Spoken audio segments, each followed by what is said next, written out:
విధ్వంసం నుంచి వికాసం వైపు కోస్తా ఆంధ్రకు కొత్త దిశ.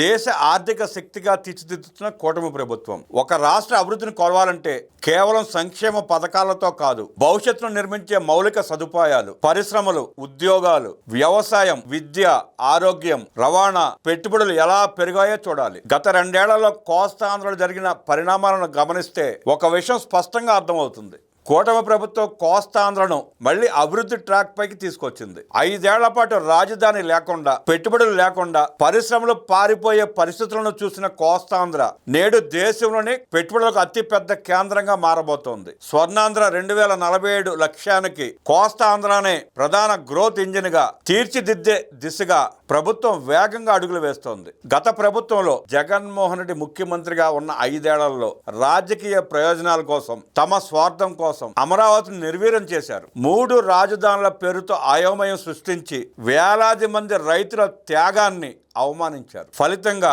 రాష్ట్రం రాజధాని లేని ప్రాంతంగా నిలిచింది.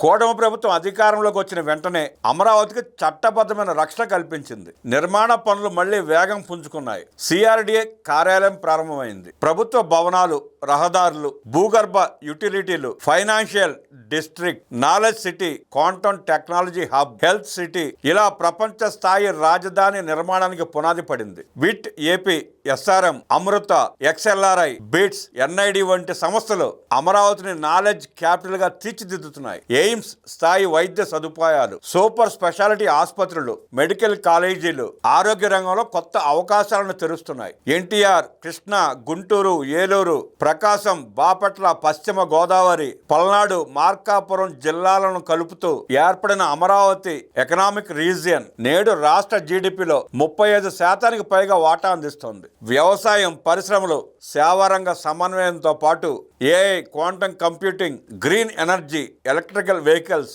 సెమీ కండక్టర్లు, బయోటెక్నాలజీ వంటి భవిష్యత్ పరిశ్రమలకు ఇది ప్రధాన కేంద్రంగా రూపుదిద్దుకుంటోంది. 987 కిలోమీటర్ల సముద్ర తీరాన్ని సద్వినియోగం చేసుకోవడం కోస్తాంధ్ర భవిష్యత్తుకు అత్యంత కీలకం. ఈ 2 ఏళ్లలో ప్రభుత్వం అదే దిశగా వేగంగా ముందుకెళ్తోంది. కాకినాడ SEZ పోర్ట్ పనులకు క్లియరెన్స్లు పూర్తి చేసి వేగం పెంచింది. రామాయపట్నం పోర్టును వాణిజ్య కార్యకలాపాలకు సిద్ధం చేస్తోంది. మచిలీపట్నం పోర్టు పనులను మళ్లీ ప్రారంభించింది. సూర్యలంకతో పాటు పలు బీచ్లను అంతర్జాతీయ పర్యాటక కేంద్రాలుగా తీర్చిదిద్దే కార్యక్రమాలు కొనసాగుతున్నాయి. పోర్టులు అంటే కేవలం నౌకలు కాదు, లక్షలాది ఉద్యోగాలు, పరిశ్రమలు, ఎగుమతులు, లాజిస్టిక్స్, వ్యాపార అవకాశాలు. కోనసీమలో 84,000 కోట్ల రూపాయలతో ఏర్పాటు కానున్న ఏఎం గ్రీన్ అమోనియా ప్రాజెక్ట్ దేశంలోనే అతిపెద్ద గ్రీన్ ఇండస్ట్రియల్ పెట్టుబడుల్లో ఒకటి. గ్రీన్ హైడ్రోజన్ ఆధారంగా గ్రీన్ అమోనియా ఉత్పత్తి చేసే ఈ ప్రాజెక్ట్ ప్రపంచ స్థాయి స్వచ్ఛ ఇంధన రంగంలో కోస్తాంధ్రను ముందంజలో నిలబెడుతుంది. ప్రకాశం జిల్లాలో బయోఫ్యూయల్స్, ఇథనాల్ పరిశ్రమలకు ప్రభుత్వం ప్రత్యేక విధానం తీసుకొచ్చింది. భవిష్యత్ శక్తి అవసరాలకు కోస్తా ఆంధ్రను సిద్ధం చేస్తోంది.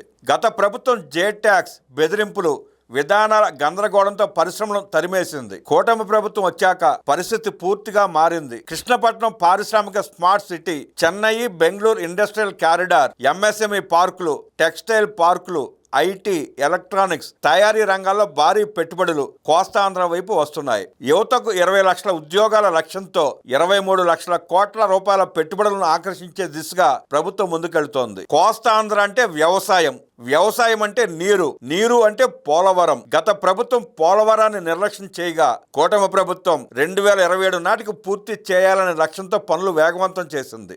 89% పనులు ఇప్పటికే పూర్తయ్యాయి. 23,658 కోట్ల రూపాయల వ్యయం జరిగింది. నిర్వాసితులకు గత 2 ఏళ్లలో 2,250 కోట్ల రూపాయల పరిహారం చెల్లించడం ప్రభుత్వం చిత్తశుద్ధికి నిదర్శనం. వెలిగొండ ప్రాజెక్టుకు 2 ఏళ్లలో భారీ నిధులు విడుదల చేసి పనులను వేగవంతం చేశారు. రైతుల కళలను సాకారం చేసే దిశగా ప్రభుత్వం ముందుకెళ్తోంది. పంటలకు మార్కెట్లో ధరలు పడిపోతే ప్రభుత్వం నేరుగా జోక్యం చేసుకుని రైతులను ఆదుకోవడం కూటమి ప్రభుత్వం ప్రత్యేకత.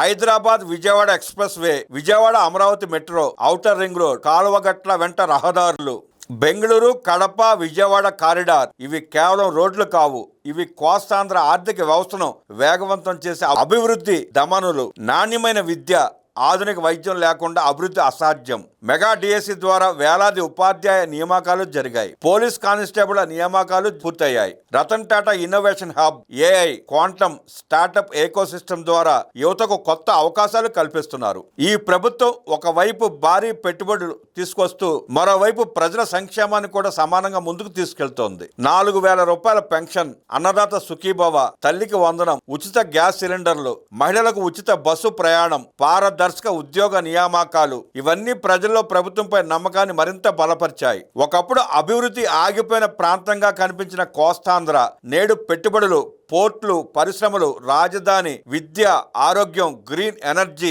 వ్యవసాయం, పర్యాటకం, మౌలిక సదుపాయాల సమన్వయంతో దేశంలోనే అత్యంత వేగంగా ఎదుగుతున్న ఆర్థిక ప్రాంతంగా మారుతోంది. 2 ఏళ్ల క్రితం ప్రజలు కూటమి ప్రభుత్వానికి ఇచ్చింది ఓటు కాదు, అవకాశం. ఆ అవకాశాన్ని ప్రభుత్వం అభివృద్ధిగా మార్చింది. విధ్వంసం నుంచి వికాసం వైపు, అనిశ్చితి నుంచి విశ్వాసం వైపు, రాజకీయ నినాదాల నుంచి అభివృద్ధి కార్యాచరణ వైపు కోస్తాంధ్ర నేడు కొత్త ప్రయాణం ప్రారంభించింది. 2 ఏళ్ల నమ్మకం ఇప్పుడు ఒక భావోద్వేగం మాత్రమే కాదు, కోస్తాంధ్ర ప్రజలు కళ్ళారా చూస్తున్న అభివృద్ధి వాస్తవం.